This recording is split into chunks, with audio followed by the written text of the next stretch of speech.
I'm seeing visions through my dreams, seeing myself swimming in the universe. My ancestors gave me gifts to read cards, predict and heal. My name is Daphne, but spirit calls me bye-bye love.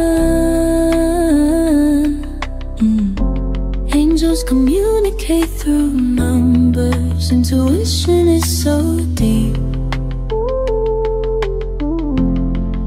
The gift I fully embrace within.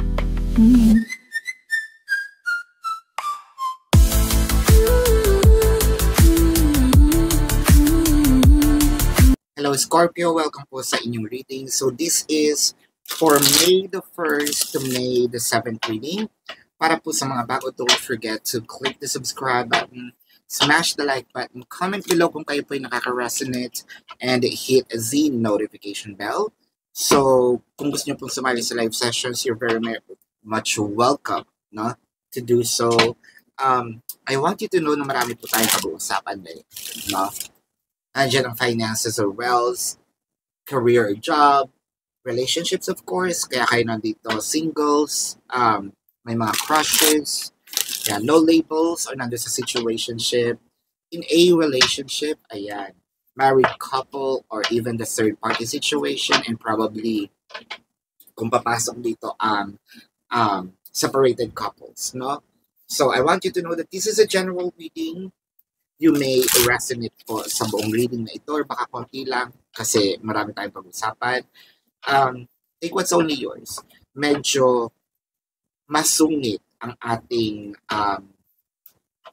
oracle card, so bear with me. Medyo straightforward ito, no? Magsimula na tayo, Scorpio. Stop texting. Stop stalking. Stop checking on that person. Just fucking stop. So this might be you, this might be your person, but one thing's for sure.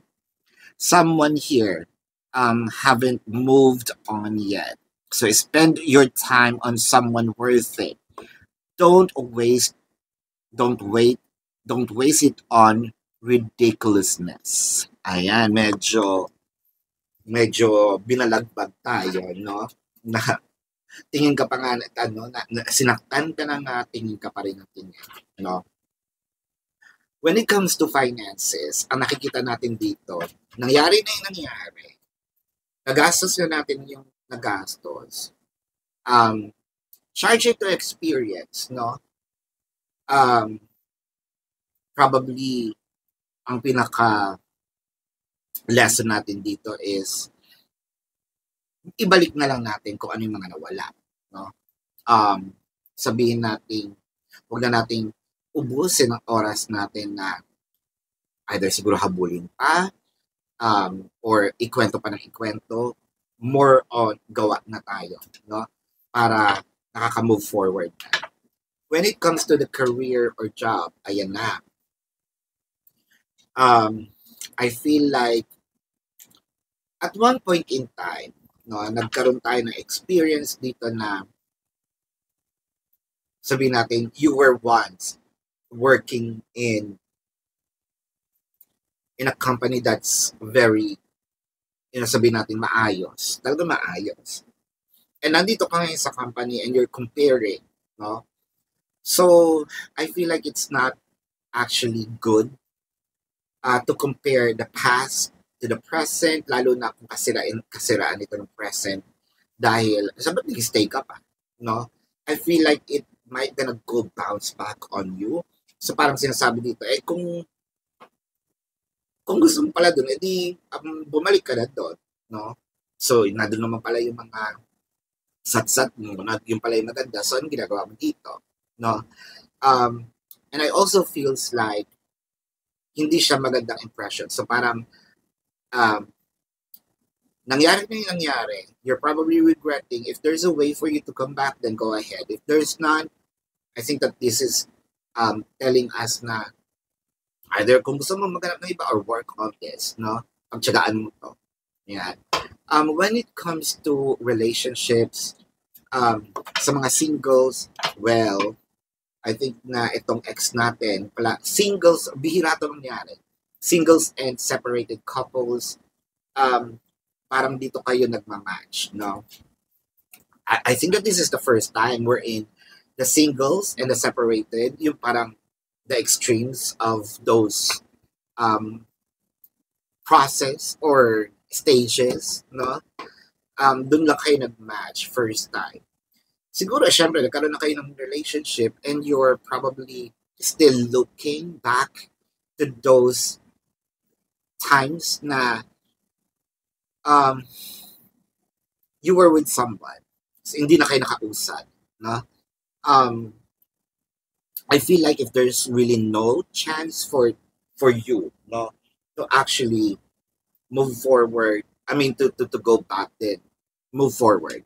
Sayang ang time, sayang ang freshness, sayang ang beauty, no? So, I feel like time to move forward. Crushes and no label situation, baka nagiging obsessive naman tayo, no? Or nagkakaroon na tayo ng codependency. Obsessiveness, yes. I think dito sa in a relationship and married couple and third party situation, nandito yung codependency, no? So somehow, parang ganun din yung nangyayari um, sa singles hanggang sa married couple. Singles, crushes, no labels in a relationship, married couple. Siguro nandito na kayo sa part na, or kung hindi man ikaw ito, yung person mo. No? You can interchange the situation because what I'm reading here is the dynamics. So kung hindi ikaw, siya yun. I feel like meron ditong sobrang obsessed na, no? To a point where nakakasakal na, no? Baka naman hindi na ito tama, no? Yung ating pag-process, ang ating pag-iintindi because of that heightened emotion. You know, so much being in love with a person sometimes really kills the connection. Sometimes kasi sasabi, pag na-fall out of love, ang isa, of course, the possibilities of ending the connection is higher, di ba? Ganun din naman, pag someone here is over, no, the connection of the connection might also be, ended very fast. I think that may sinasabi sa atin dito na handle the relationship not too tight, but also not too loose. Ayan. With the Ten of Cups, well, someone is really probably pushing for this connection to move forward into their desire. How about the other person's desire? The Four of Cups. So ito na nga. Masasabi, hindi ko naman gusto or hindi ko pa gusto. The Knight of Cups or Knight of Pentacles rather. Ang sinasabi, I'm enjoying I'm enjoying my situation as of the moment. No? So, literally, you're not really in the same page with this energy, with this person. Unahin ko na sa mga relationship. I feel like someone is pushing it, someone is somehow, kung hindi man, I don't like it na, no? Doon sa mga singles and third party, baka naman nandito tayo sa hindi pa ako ready. Ayan. So, again, medyo nati-trigger, no? And I feel like this is also intentional because the other person is, ayan pa rin gusto mo, to set either the record straight or probably to cut you off. Might as well gawin ko yung bagay na hindi mo gusto. So, meron ditong triggering factor, no, doon sa kabilang party. Again, that might be your side of story, or that will be your side of your person. Finances or wealth, I feel like hindi tayo nakaka-move on, no? Siguro malaking pera nga yun. But then again, tulad sinabi ko kanina, nawala na, nangyari na, nalusaw na, no? Are we going to waste our time para sa, instead na sana, kumikilos na tayo today, no? Para at least, nagagawa na natin ng paraan But we are probably, lalo na kung 10 years na itong in the past, no? And I feel like that's one of the blockage, and I am not going to be surprised if magician's going to show up here, wala pa naman. Kasi that will be the blockage for the manifestations to enter our field, our aura, and I feel like that would be that's weighing down for you to be abundant again, no? Binibigyan ka ng book for you to write another story, but then again, you keep on reading the past pages of your book, so might as well it's not really working, kaya ka nandun sa situation na yan. Hindi mo man ginusto mo man, move forward, no? Career and job, same thing. Katulad doon sa finances and wealth. So, if you don't really want in that company of yours, no, yung current company, might as well look for someone new, or for some company that might sabihin natin meet your standards, no? But if not, then either wala ka talaga, ang choice mo lang dito, pagtiyagaan siya, yung isa, pagtiyagaan siya. So, hindi yung makakaganda kung ikaw ay mismo, no, ikaw ang anay doon sa pinagtatrabahuan mo. Sabi nga nila, kahit mali pa yan. So, mali, sabi mo nagawan ka ng mali. Nagawan mo ng mali. Either you take legal actions, punta ka ng dole, ayan, or umalis ka ng company. Ngayon, if you will be staying there, still, don't bite the hands that feeds you, no? Kasi ikaw ang talo, di ba? Let's get some more cards here. With the 5 of Swords, the 4 of Wands, and the Page of Pentacles. So nakakita naman ako dito somehow, you're probably either influenced, inspired to be stable, and nandito pa rin naman yung will to bounce back, no? To brush yourself off and move forward with life. I think that what is happening in here is because hindi pa natin na-achieve yung ating goal. So, since medyo naboboard tayo, binabalikan natin yung past. And that is not actually helping us. Kasi instead of, focusing our vision sa ano pa yung pwede natin gawin, ano pa yung pwedeng elevations, no, or improvements na pwede natin gawin, it felt like mas nagkakaroon tayo ng self-pity dahil may nawala sa atin, no? Finances and wealth, I am seeing progress in here, stability. If you just keep moving on and moving, kind of being inspired with new actions, career and job, I'm seeing elevations. I am seeing probably baka magkaroon ka ng sarili mong business, no? But then again, once you are, or while you are, no, in your current job, nakakita pa naman ako dito things might change, might, fix, and I'm seeing improvements like promotions, no? Financial-wise, hindi ganun ka laki nga. But then again, improvement is improvement. We need to be, we need to have, this attitude of gratitude. So, might as well, baby step is just baby steps, no? Sa mga nandun po sa relationships, well, singles, crushes, no labels, nandun pala sa magjowa, kasama na natin third party, mamaya na yung married couple. Their chances are, hindi lang ito yung tao, or if you choose to stay, I'm seeing here the 4 of Wands. This is marriage, cohabitation, or living in together, or proposal, no, kung merong pera. But I feel like it may require a little more time medyo kakainin, no? Ito inyong time frame and ang pasensya ninyo. So, it's up to you if you want to stay. There's still some improvements that will happen. So, okay pa rin naman magstay. Third party situation, I mean, married couple, I feel like kasi pinaglalaban natin dito yung rights natin no?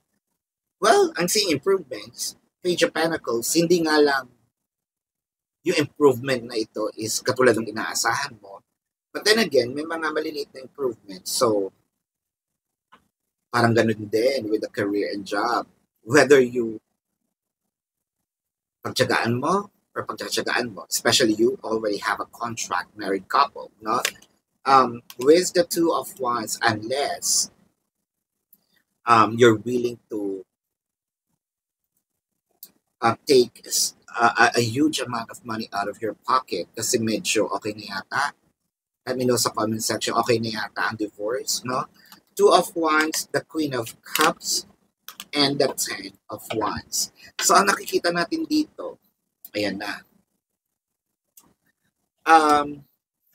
I feel like ang pinapahirapan natin dito is yung sarili natin. By reading a past pages of what happened to us. So I think that the bottom line in here, to whatever aspects of your life, finances, career, relationships, move forward. No, the only person that weighing you down is you.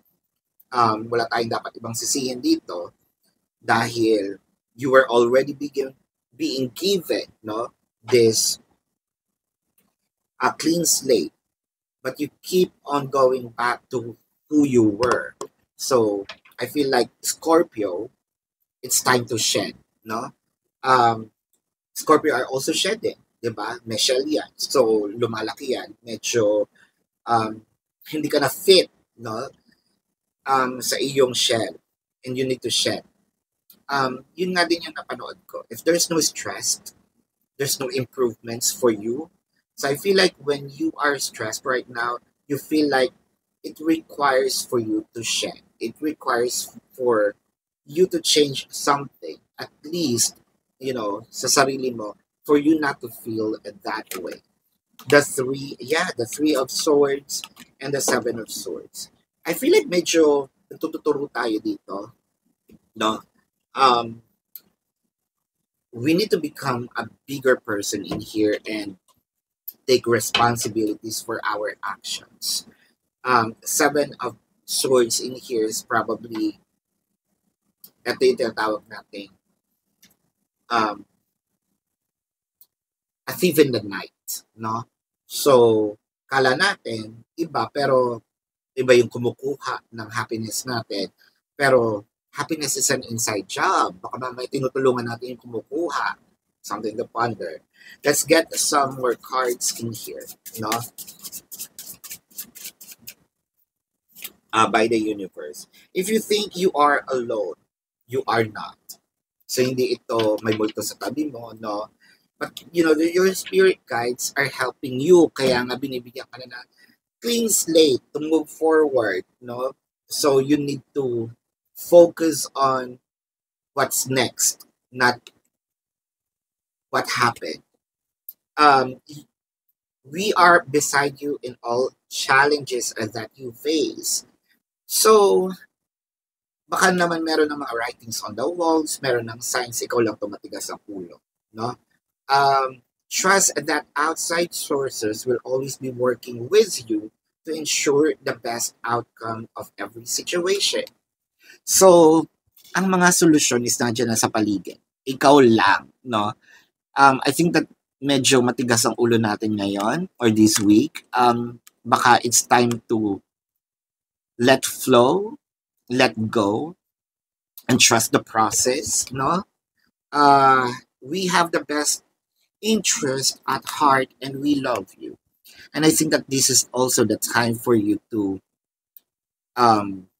sabihin natin, hayaan natin, no? this time hayaan natin ang universe ang mag-drive ng kung saan tayo dadalhin, no? It's time to relax. Isipin mo na lang nasa Tesla car ka, no? Nilagay mo na kung saan ka papunta. Aantayin mo lang yung destination, no? Let the universe navigate your situation. So, bago natin tingnan dito, ang zodiac sign ng iyong person for those love readings, no? Nandito for love readings. Gusto ko pong ipaalala sa inyo na nandun po sa ating kabilang channel, Babaylan TV. Yan po ang ating channel catered for our international audience. Nagla-live tayo dyan. So if you want to book a private reading, nandun po siya. No? Take advantage of the 4 questions plus 1 dahil discounted po yun. Nandun din po yung ways for you to ask questions. Name, number, QR code, amount per questions for your reference. So tingnan natin dito ang zodiac sign ng iyong person. This can be their sun sign or a placement in their chart. Sagittarius, Leo, Pisces, Taurus, Virgo, Scorpio, Cancer. No? So this is your reading. Love and light to you. Namaste and know that you are appreciated. Goodbye. You want the best of my heart, you just